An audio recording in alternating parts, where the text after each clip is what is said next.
Good evening, I'm Nima Rajan, and this is Forum Daily for Thursday, February 3rd. RCMP in southern Alberta had a fresh blockade to deal with. They made progress in reopening Highway 4 to one lane of traffic in each direction at the main United States border crossing, but only to learn another blockade had been set up 18 kilometers to the north at Milk River. However, RCMP say that trucks are again crossing the border. Truckers and their supporters started the first blockade on Saturday to protest COVID-19 vaccine mandates and other pandemic-related restrictions. Meanwhile, the group of truckers and supporters clogging the streets of downtown Ottawa are now calling their movement Freedom Convoy 2022. Tamara Leach told an Ottawa news conference the convoy's departure will be based on the Prime Minister ending all vaccine mandates and COVID-related restrictions. Police are estimating they have spent more than $3 million to manage the protest, which some Ottawa City councillors have called an occupation. Well, this comes as the crowd fundraising site GoFundMe has issued a statement about its decision to put a hold on donations meant to go to the anti-vaccine mandate protest currently underway in Ottawa. It says the company has requested more information from the organizer regarding the use of funds to ensure that it is still compliant with the terms of service. Meanwhile, the House of Commons Public Safety Committee has invited representatives from GoFundMe to answer questions about the website's security measures to ensure funds are not used to promote extremism. The Trudeau government will help make things a little easier for people to navigate the process of applying for a criminal pardon. The Liberals will give $18 million over the next 4 years to community organizations that are active in corrections, conditional release, and community reintegration. The move is the latest step in a federal plan to make pardons, formerly known as record suspensions, easier and less expensive to acquire. The government acknowledges there are many Canadians who have served their sentences and are living law-abiding lives, but they face stigma and barriers because they have a criminal record. Manitoba MP Candace Bergen is the new interim leader of the Conservative Party of Canada. Conservative MPs chose Ms. Bergen for the role in a secret ballot last night. This was after earlier voting to remove Erin O'Toole from the top job. She will serve as interim leader until the party membership chooses a new permanent leader. This will be the third leadership race since former Prime Minister Stephen Harper stepped down after losing to the Liberals in the 2015 election. Ms. Bergen represents the riding of Portage-Lisgar. The Trudeau government has revived a bill that subjects Netflix and other streaming companies to the same rules as traditional Canadian broadcasters. The Online Streaming Act would force web firms to offer a set amount of Canadian content and to invest in Canada's cultural industries. This includes film, TV, and music. Bill C-11 updates the 1991 Broadcasting Act, which predates the Internet revolution that changed the way people consume their media and music. The update would cover only commercial social media content. Heritage Minister Pablo Rodriguez told reporters that influencers or YouTube cat videos would not be covered by the bill. Parliamentary Budget Officer Yves Giroux says the $27 billion in provincial and territorial transfers that the federal government has set aside isn't enough to build a national childcare system. Another $2.5 billion is dedicated for Indigenous childcare. Mr. Giroux says the funding would subsidize nearly 500,000 spaces by 2026. And he estimates there will be nearly 182,000 fewer spots than needed to meet the demand for the $10 a day spaces. All right, well, turning to PEI now, where the energy minister is making it clear that he won't be permitting the province's utility to add access fees. This for people who want to invest in solar electricity on their homes. Stephen Myers told CBC that he's not been given any indication that Maritime Electric is looking for a similar charge to the one that Nova Scotia Power proposed and was forced to withdraw yesterday. But Mr. Myers says if one is put forward, he is going to block it. More than 2,000 rooftop solar systems have been approved on the island, with about half of them now operating. Parks Canada is offering passes to let registered doctors, nurses, and therapists prescribe nature to patients dealing with physical and mental health challenges. Clinical counselor Tanya Clary believes in prescribing a free annual pass to national parks, historic sites, and monuments. She says it provides more of a push for people to get outside and connect with nature than just telling them to go for a walk because that's good medicine. The BC Parks Foundation launched a program in November 2020 called Park Prescriptions. It is now expanding Canada-wide. Stay with us. We'll be right back with more news from around the world on Forum Daily.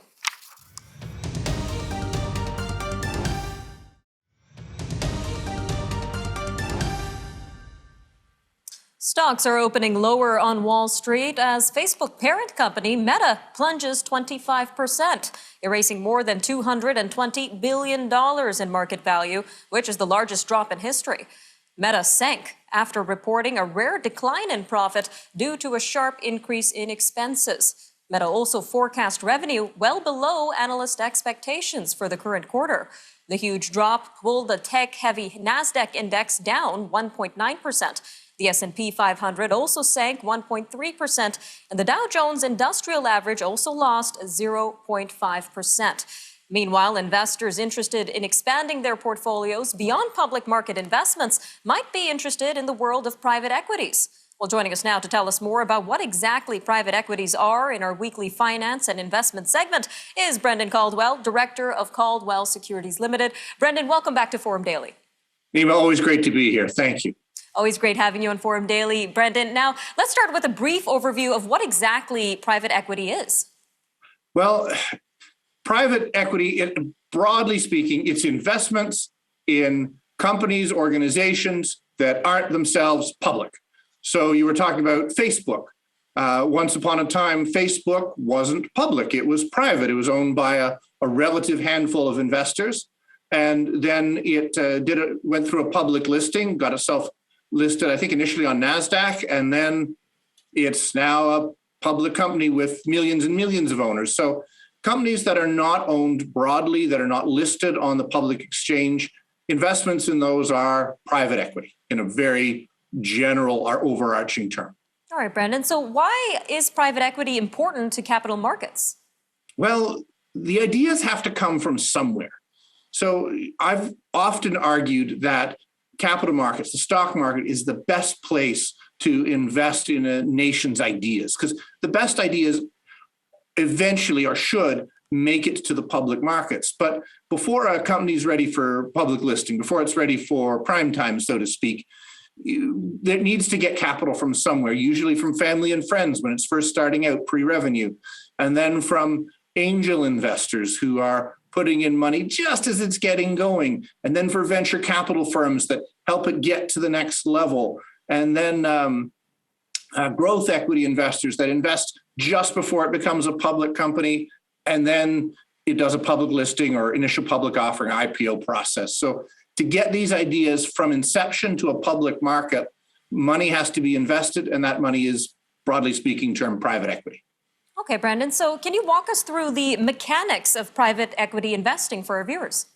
Well, in the sort of broad brushstrokes I just did, in that you start with friends and family and go through different stages, different rounds of financing as a company goes from a concept to pre-revenue to revenue to cash flow positive to actual profitability. Different sorts of investors invest along the way. The trick, though, is that this market is opaque and not widely available to most investors, and why I'm very keen that more investors be able to get involved in private equity sooner, and that companies have an easier time becoming public. In the old days, going back as far as when Google went public, most of the money was still to be made post-IPO, post-initial public offering, post the company going public. Increasingly, as it's becoming more and more difficult for companies to become public, private companies have waited longer and longer. So we've tried to encourage and make it easier for capital markets to list companies at an earlier stage, so a broader range of investors can participate, and to create vehicles and structures that people can at least indirectly invest in those same private entities. All right, Brendan. Well, investors are always looking for returns. So how would a private equity firm create value for an investor? Well, because they can get access to the ideas before they're ready for prime time, there is more risk typically involved. You're investing in private equity. You're not investing in something for which there's a prospectus. There may be a term sheet, there may be an offering memorandum, but not a public document in the way that a prospectus is, because it has not ready yet for a broad array of investors. At least that's how regulators view it. However, the really great returns can come from an idea. I mean, Facebook, since we're using that example, was the idea of one or two or three, depending on which version of the social network you believe, guys coming together with an idea and then turning it into a private entity, a little network for Harvard students, to being what Facebook and now Meta is today. You can make a lot of money along that process. We'll be right back.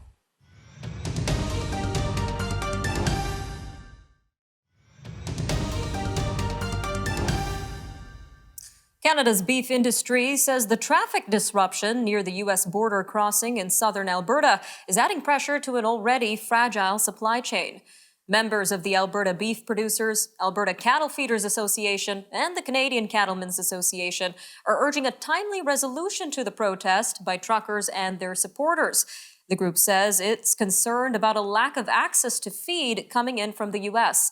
and the effects on cross-border movement of cattle and meat products.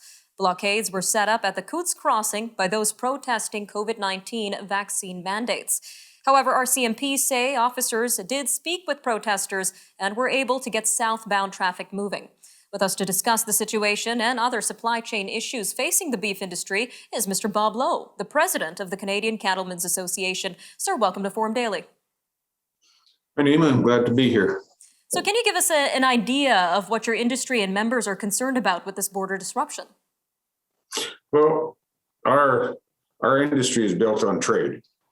We produce 50% more product than we can consume here in Canada. So anytime there's an issue at a border, it has the potential to affect us very badly. This particular incident at Coots hasn't really affected the flow of live cattle much at this particular time, but it is definitely affecting the flow of meat products going across. All right, sir. So can you give us an idea of what kind of impact this is having on the supply chain of meat products traveling between the borders? Well, according to the Canadian Meat Council, there was 150 loads of meat that got trapped in the blockade on Monday. Now, I would expect that would have been a max, or a lot of that I would think got probably turned around and they went someplace else with it. But when you slow that down in these processors, Alberta processes about 80% of the cattle in Canada. So, I mean, they have a pretty high volume system. And when product going out the other end of the plant, and the live cattle go in, when that slows down the cattle that can come into the plant, over a period of time. And as we found out 2 years ago during COVID, it doesn't take very long before you back up an awful lot of cattle. Mm. And how do disruptions like this impact the welfare of the cattle herds themselves, sir? A short one, but I'm assuming that this is a short one. A short one like this, not a lot. I mean, there's feed coming out from the south. We had that drought last summer, and there was basically no feed grown on the prairies. So we're relying on U.S. corn coming up and dried distillers grains. And this, from what I understand, is affecting a lot of the dried distillers grains that come up from the Great Falls area in Montana. Mm. Now, so that could be a welfare issue if it keeps up. Indeed. Now, in a recent statement, you said your association and others, they've said that the beef industry is highly integrated between Canada and the United States, as you just said. What is the scale of this, and how does it look like? It's for all intents and purposes, it's one industry. We feed cattle the same. We have the same type of cattle. In Alberta, we rely on some of the U.S. plants to be another bidder in southern Alberta for our finished cattle. And you've got that 49th parallel, which for the cattle industry is basically not even there. So it is highly, highly integrated. 70% of our exports go to the US, and we bring in a lot of feeder cattle from the US. All right, sir, just about a minute left here, but tell us a little bit more about how this would impact consumers and to what degree. Well, I can't say from a produce side. From a beef side, if the product is staying in Canada, that should actually put more beef on the shelves. I don't think this is a consumer issue. This is more of a producer issue and just general trade. I mean, we rely on trade. 50% of our industry of our production goes somewhere else. So anytime, we worked all through COVID to keep the borders open. Now it seems a little bit funny that all of a sudden we're closing them ourselves. It doesn't make any sense. We'll definitely have to keep an eye on this developing situation. Mr. Lowe, thank you again for joining us today on Forum Daily. Thank you very much. Thank you. All right, we'll be right back after the break with a look at stories from around the world as Russia's president meets with his counterpart from China ahead of the Olympics. The U.S. says it eliminated an IS commander, and a NATO chief is worried about a troop buildup near Ukraine. Stay with us.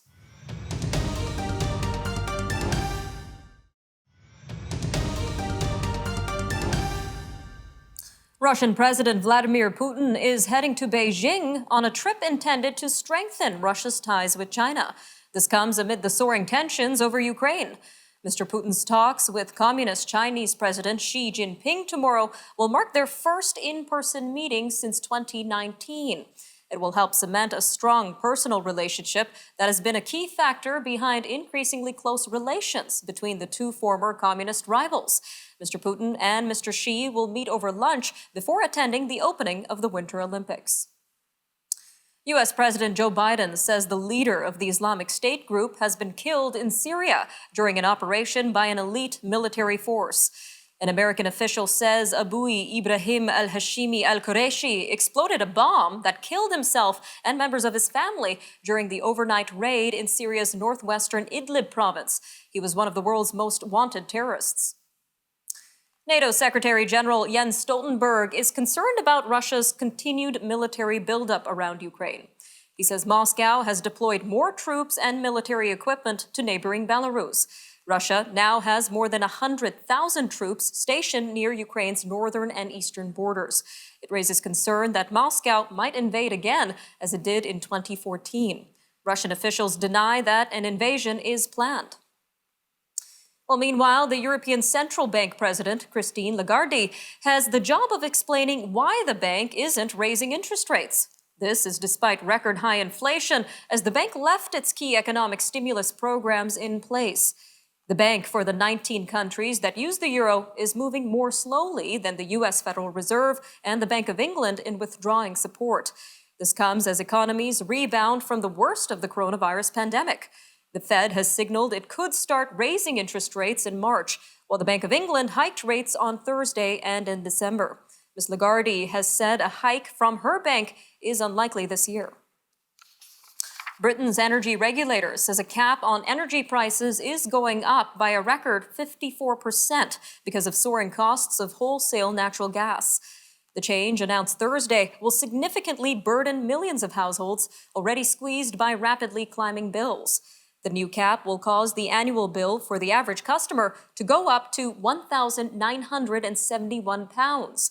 It adds to a cost of living crisis in the UK, where food costs have been steadily rising, and a tax increase is set to take effect in April. Turning to Sweden, which is joining other European nations in saying that it will drop coronavirus restrictions. Prime Minister Magdalena Andersson says it is time to open Sweden again. She announced the restrictions will be dropped from February 9th. Sweden will allow people to return to restaurants with no limitation on how many people can be there, how much space there should be, or opening hours. Requirements for vaccine certificates and wearing face masks on public transportation will also be removed. Ms. Andersson stressed on Thursday that the pandemic is not over, but has entered a new phase. Hundreds of Tibetans are marching outside the Swiss headquarters of the International Olympic Committee. They are demanding freedom for their homeland as Beijing prepares to host the Winter Games. Waving signs bearing messages like Save Tibet and No More Bloody Games, Tibetan expatriates from across Europe sought to send a message to China's ruling Communist Party. China doesn't recognize the self-declared Tibetan government in exile, and it accuses exiled spiritual leader, the Dalai Lama, of seeking to separate Tibet from China. A large British study has found that earlier onset of multiple chronic conditions like high blood pressure, diabetes, depression, and chronic lung disease is associated with a substantial increased risk of dementia later in life. Researchers from the University College in London and National Institute on Aging say people with 2 or more of those conditions have a 2.4 times increased risk of developing dementia than those with 1 or no chronic conditions at age 55. The study showed the risk jumped to 5 times higher in those with 3 or more chronic conditions. Researchers say their findings emphasize the importance of health prevention measures. Rescue workers in northern Morocco are frantically digging for the second straight day. This to reach a 5-year-old boy trapped in a 32-meter deep well. The boy has been in the well since Tuesday evening. According to reports by Morocco's official MAP news agency, rescue workers have used 5 bulldozers to dig a hole parallel to the well in an attempt to reach the boy identified as Rayon. The hashtag #SaveRayon is trending. All right, that'll do it for your look at national and international news for today. I'm Nima Rajan, and this was Forum Daily. Take care, Canada. We'll see you next time.